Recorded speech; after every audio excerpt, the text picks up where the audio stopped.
Hello and welcome to Reginaldesq. I'm Underhook and this is my review of the Swedish Tier 6 Tank Destroyer, the IKV 65 Volt 2. So is it any good? Sadly no. It's not very good. And I say sadly because I really wanted this tank to be good because I thought it looked good on paper. It has good camouflage, it has good gun depression. The statistics for the gun are quite a bit more accurate than the previous tank destroyer we were driving. And I thought, well, you know, that what was wrong with the other one was that it had a brawler gun with a sort of a hidey hull, I called it. Well, this has got the hidey hull, but it's got the sniper gun. So I thought, well, this could be good. And I say I'm sad about, I really want it to be good, and I think it's just not so much the tank's fault. If it was 3 or 4 years ago, I would probably have said this was a great tank. It's just that now the game has been so changed by WG to try and eliminate, or I guess to try and make camping sort of less of a game feature, that there's so few bushes and things like that you can hide in to do the sniping now. And also the nerf to view range has really hurt this tank a lot. That it kind of isn't good. Also, I think the very recent patch with the buff to artillery has really hurt this tank, or any unarmoured, unmaneuverable tanks have probably been hurt a lot by this latest patch, because what they did was they reduced the pen of artillery and said, but we'll give you better accuracy, a fast aiming time and a faster loading time. Well, that's okay when you're hitting heavy tanks. Like when I recently having a go back in my Tier 7 Japanese Oni, and I'm getting hit by artillery, but pretty much all that's happening is I'm getting stunned and maybe getting a little bit of damage. But in tanks like this, you get one shot. So basically, and you know, if you get spotted, you can't turn very fast. So pretty much your only option is to back up, and artillery just knows where you're going, and because they aim faster and more accurate, they pretty much just always hit you. I think out of the 170 games, 150 games, something I played in this, I think almost half of my deaths were due to artillery. And I think that's probably an unintended consequence of the recent artillery moves. Now, you could say that people will call the artillery a rebalance, and maybe it is rebalanced if you're a heavy tank driver. But if you're driving this, it's not a rebalance. Artillery has basically had a massive buff. So, yeah. Like I say, once upon a time this would have been. So I didn't enjoy my driving this tank. And you can see here, I actually managed to achieve a mark of excellence. And I felt like I played terrible. My win rate in it was awful. It's about, 48%? Well, it actually dropped down to 45% at one stage. So I didn't have a good time in it, and I thought I didn't really help my team much at all in it. You can't carry a game in this tank, and I got a marks of excellence, which tells me that a lot of other players are having trouble in this tank as well. I'm sure, look, there's some players who are really good players who will do okay in this tank. And look, if my ping was better, I'll do a little bit better, because it can hill fight to a certain extent. However, I did find that even on hills, if you got a good spot and you were able to hill fight effectively by popping over and popping back, then artillery just nailed you. So, yeah. Anyway, enough of that. Let's get into the proper review. So these are the other TDs in its class, with the exception of the Dickermax, the premium one. I haven't included that. But basically 240 damage out of the Top Gun, which is quite comparable to others. You know, there's 240s, 250s, some 150s and things like that. Nothing like the SU-100, but otherwise pretty good. A pen of 180 is also very good. Not the best, but still it's very good. However, I dispute the accuracy of that. I didn't feel like it actually had 180 pen. Some of the bounces were pretty ridiculous. Rate of fire is a bit low at 6.5 a minute for the damage the gun does, and consequently it has quite low DPM compared to most of the tank destroyers. Has great gun depression though at 10 degrees, and like I said, does enable this tank to hill fight pretty well. Unfortunately, because you're not a medium or light tank where you can kind of move sideways along a ridge as well, you're really just moving backwards and forwards, it does mean that artillery will home in on you if you do actually find a good spot to do that. But definitely, yeah, it's better than some of these others that only have like 5 degrees or something. Some of the others, like the Hellcat and the Jackson, of course, do also have 10 degrees. Now, the gun traverse of 15 degrees to either side is apparently the best in class, or equal best in class. Of course, you can't count the Hellcat and Jackson because they actually have turrets, and the Achilles as well, which is obviously much better. But 15 degrees, but still means that if you're at anything other than close range, you do have to move your tracks a lot and blow your stationary camouflage and blow your camouflage net bonuses, which is still an issue in the tank. Aiming time of 1.82 it has here isn't great, and for the power of the gun, it's sort of on the worst side of average, so it's not real good. Gun dispersion of 0.33, I would also dispute that. To me, it feels like about a 0.4. Sometimes it is sort of spot-on accurate, but not that often. I found it ranges like over 300 meters, so long-range shooting. I had many games where I only managed to hit with 25% of my shots. Particularly frustrating when you have completely stationary tanks and you're firing 3 or 4 rounds at them and they all just completely miss the tank, and then the tank just drives off.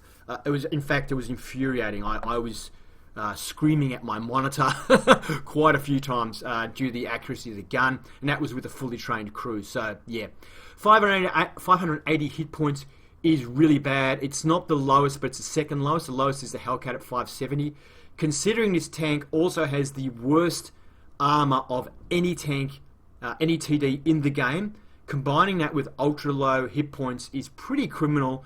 And when you also consider that it's extremely light, so it takes very heavy ramming damage, and like the Hellcat, you can say, oh well, Hellcat has 12 front, 12 side, 12 rear, and this has 15, 10, 10, so slightly better than Hellcat, but it's not, because you look at the Hellcat's turret, it has 76 on its mantlet and can actually bounce shots when it's peeking over hills. This thing can't bounce anything ever at any time ever. And this is also why I say this tank is an artillery magnet, because it has no armor anywhere. Any shots hitting you just destroy you, and shots near you cripple you. And that is the other thing about this tank. It takes massive damage from any hit, and I will go over module damage and stuff, but it's an extremely fragile tank as well. So yeah, only weighs 11 tons, which is the lightest in class, so don't get rammed or whatever you do. What else can we tell you? Top speed of 60 kilometers an hour. It is thankfully pretty quick. Not the fastest, of course. The Hellcat at 72 is the fastest, but it's faster than most of the TDs in a straight line. It also reverses at 20 kilometers an hour, which is good, and you definitely need it in this tank.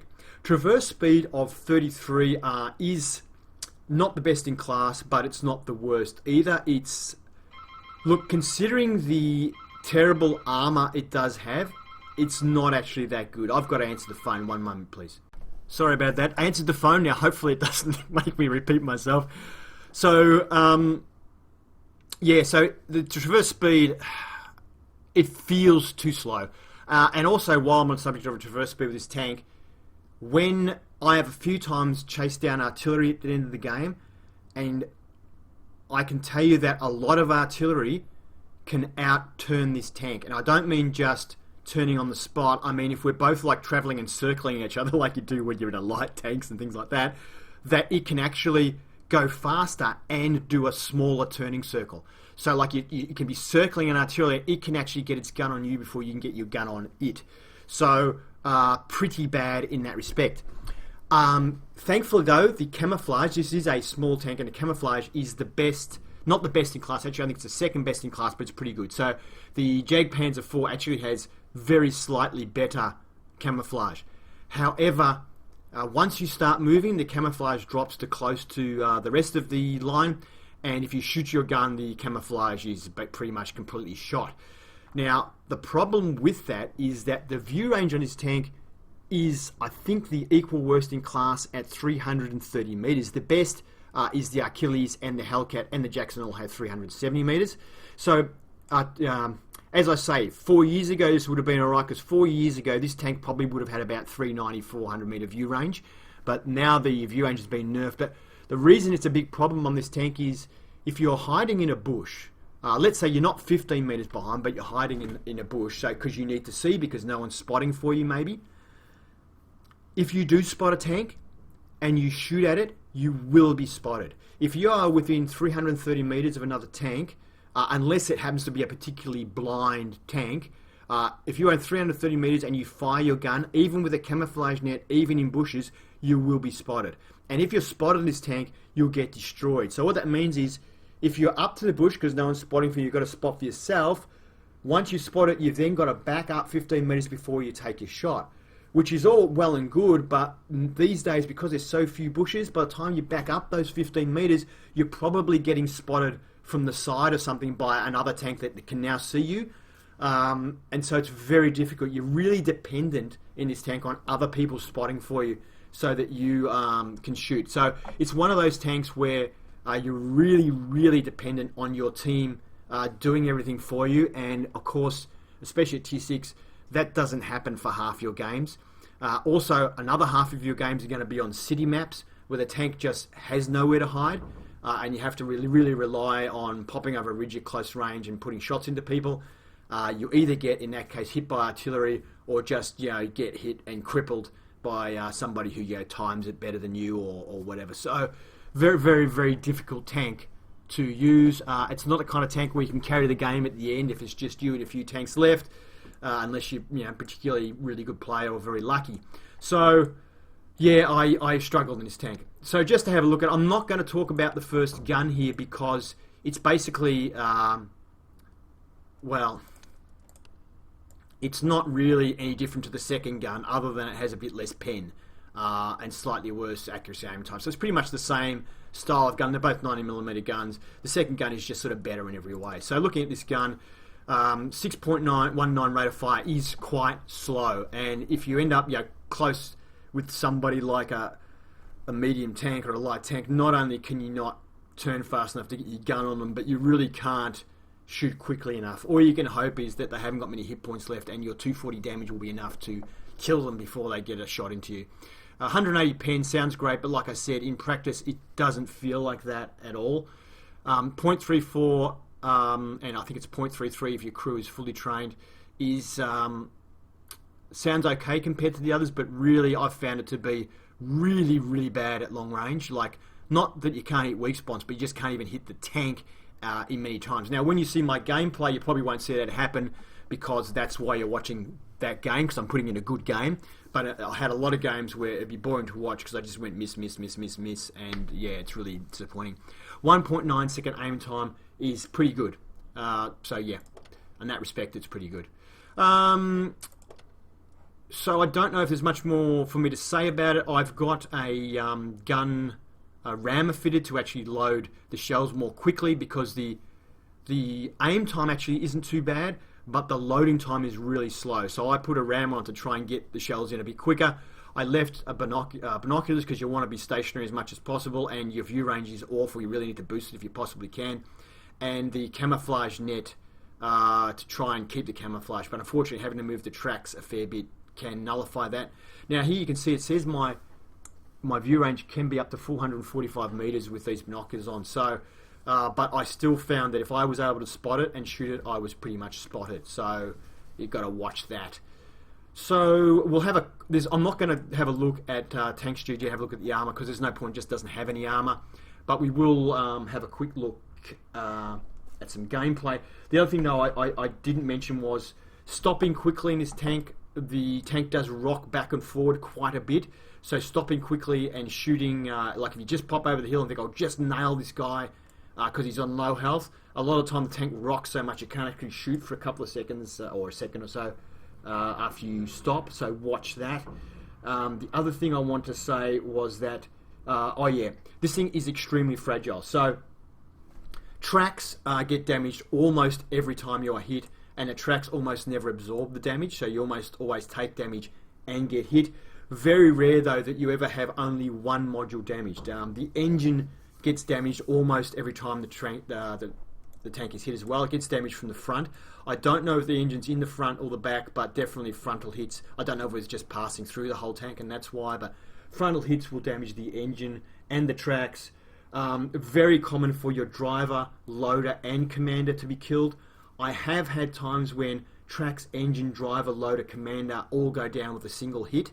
So the tank is extremely fragile. However, fuel tanks, radio, ammo rack almost never get hit, and I don't think I've ever had the tank catch on fire. So in that respect, those areas are okay, but at least 3 of your crew and those 2 things, the tracks and engine, get damaged like all the time, constantly. So it's a very expensive tank to run as well because of constant use of repair kits. Let's have a look at some gameplay. Alright, so the map is Fisherman's Bay. It's a tier 8 game, and we're in our tier 6 Swedish Tank Destroyer. Now, I actually found that I did better in tier 8 matches. I think that's because, this is what I think, in a tier 8 match, pretty much by tier 8, people who are in scout tanks scout, people who are in heavy tanks go to heavy tank positions, etc. So people kind of fulfill a role in once you sort of get to around tier 8. Whereas when you're in a tier 6 match, you might have, you know, some tier 5s and stuff in the game as well.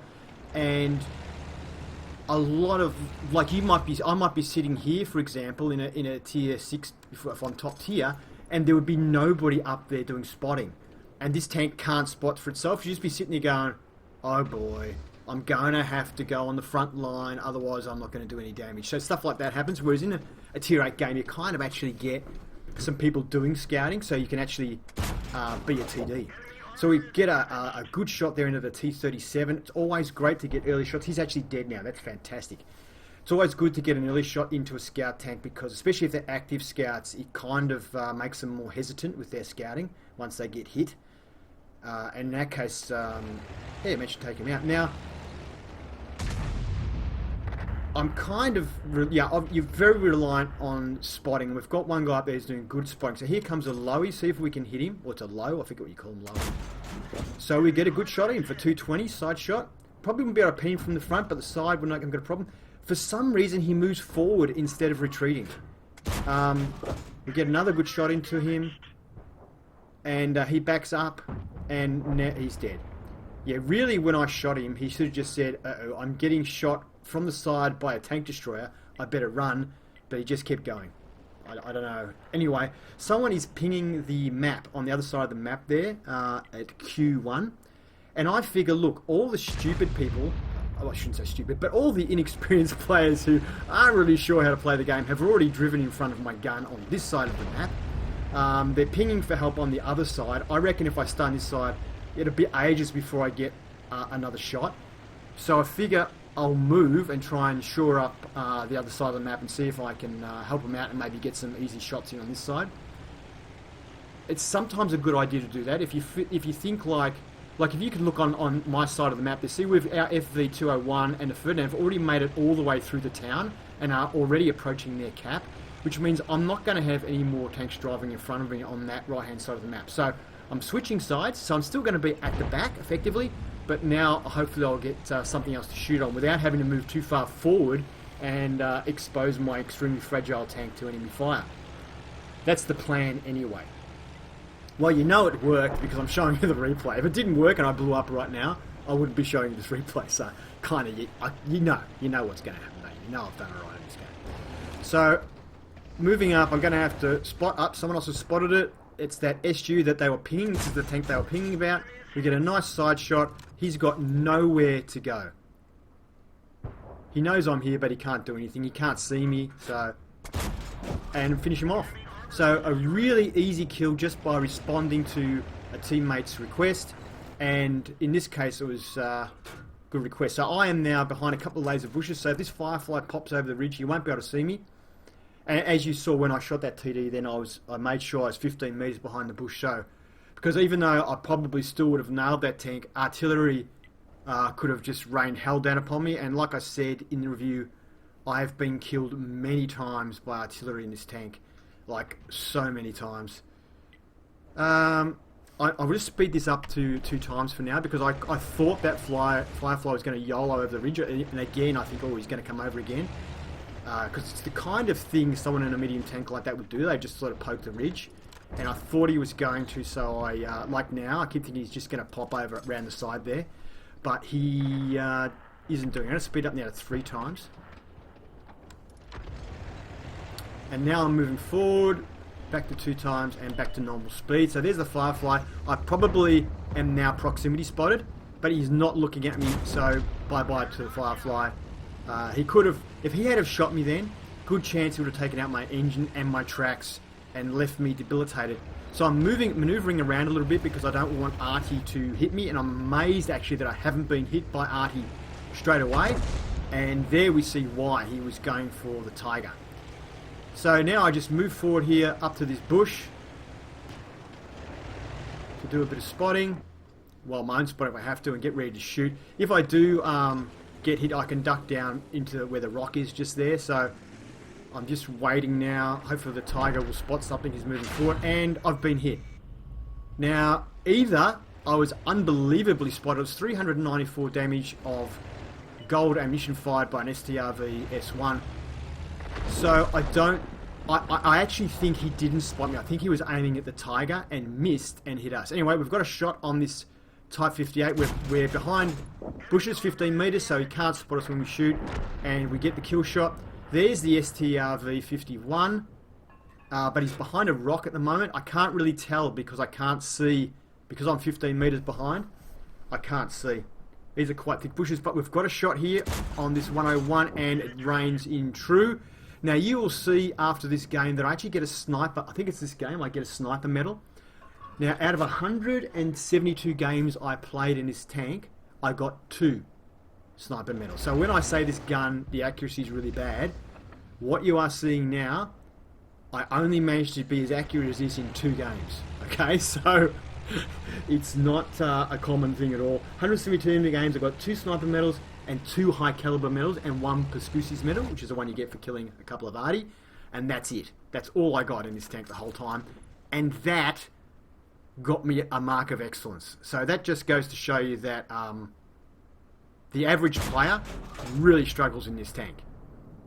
I'm sure there's uber players who can make it sing, but gee whiz, I find it difficult. So I moved forward in this case because it looks like these guys are the last 2 alive, and if I die now, well, I die. I'm not going to throw the match for us or anything, and I need to see where they are in relation to the rocks to get shots in.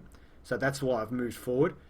I'm just waiting for these guys to back up. Come on, there's a Ferdinand in front of you. Aren't you scared? Back up a bit more.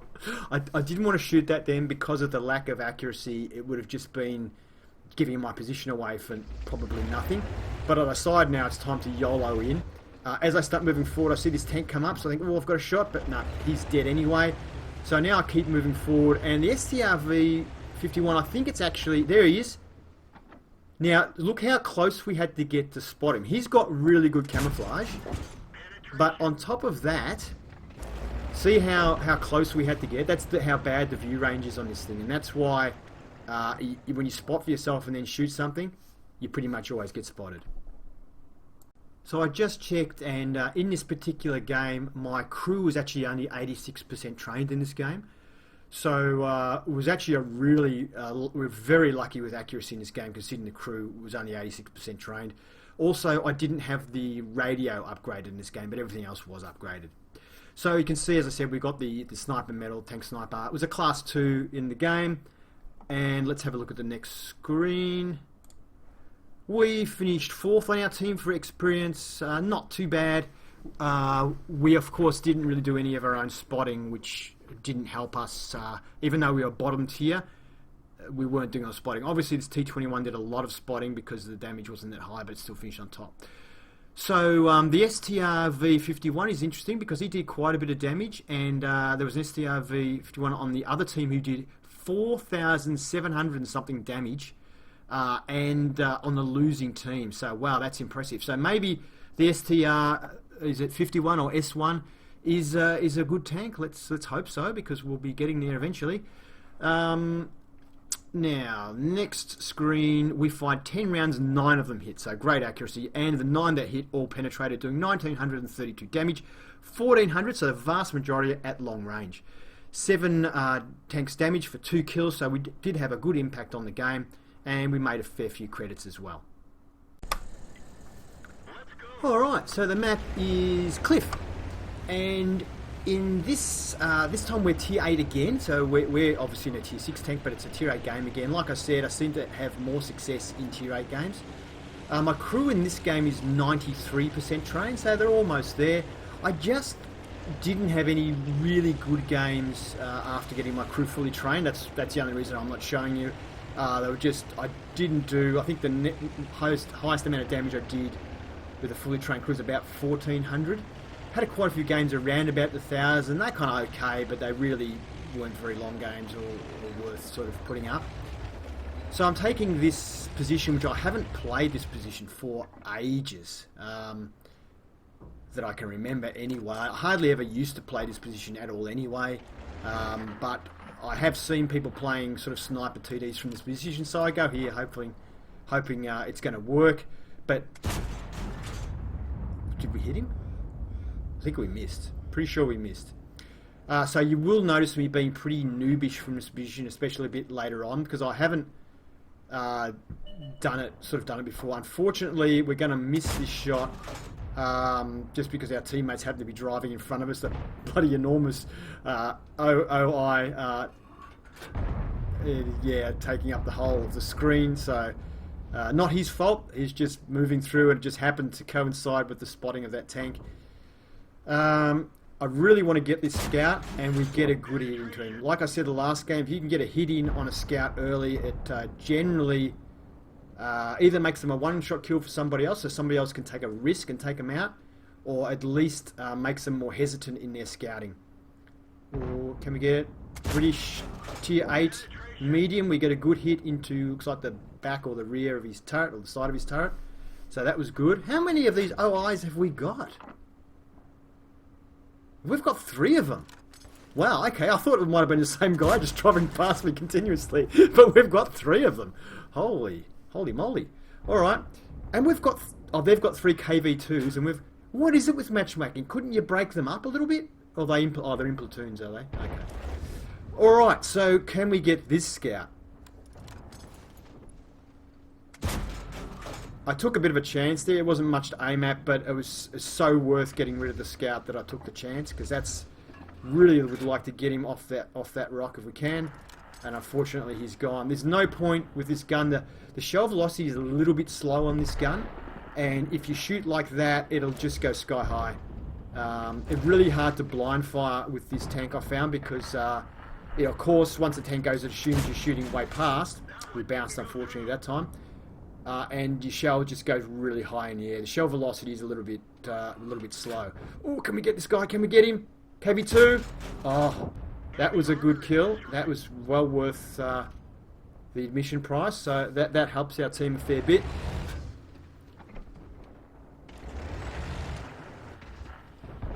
So basically, this is really ideal territory for this tank, which is basically just sitting in a bush like this and shooting. If this is boring for you, then definitely try and skip this tank, because this is really where it's at for this tank. You can go frontline. In fact, I think when I'm playing tier 6, the reason I don't do very well is because nobody scouts. I end up going out and have to do my own scouting, which means that as soon as I fire my gun, I'm spotted by everybody and I pretty much get insta-killed.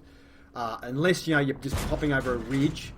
Sometimes you can be lucky and last a while, but generally I've found... I had one really good game actually where there was no artillery and I was just popping the ridge and shooting it, and I did actually pretty well. But I was thinking about showing that game, but I decided not to. But yeah, most other games where I've had good ridgeline positions and been doing okay, I've just been hit by artillery. And like I say, you're a one shot for artillery, or anybody with AG for that matter, but artillery just seems to be able to... do the job really well. So yeah, I'm showing them I'm a bit of a noob here, because I'm not... I didn't really know the positions where the tank's turrets would show, and I'm kind of learning in this game as I'm going, oh, this is where they show up. And so anyway, we get a good shot there beside the Tiger 2. Tier 8 heavy tank, so a good tank to do damage to, because that helps our team a lot by getting their high tier heavies. I actually quite like the Tiger 2 in the old days, but it is pretty vulnerable from the side. We fired way late there, and I don't think on that occasion, I don't think it was lag. I think I just fired really late. And we weren't reloaded there either. If there's any movement in the gun at all, like just before you fire, like you just want to move it a little bit and fire, it pretty much, like if you traverse the gun all the way across, you pretty much fully lose your aim. That was a bit of a lucky one, but it went in.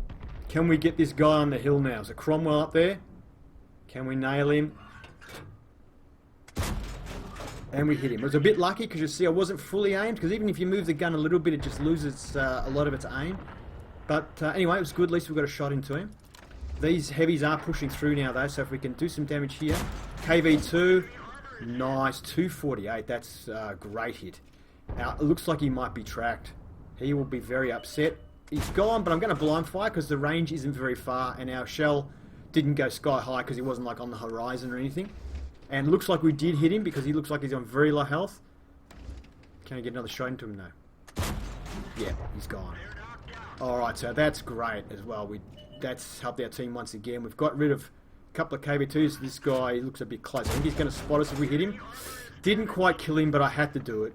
I'm waiting. All I'm doing now is waiting for a reload and, of course, instant death. I'm not moving because if I move, I lose so much aim that I would just miss him. And I was waiting basically to take the hit and then return fire. Even though artillery could have smashed me.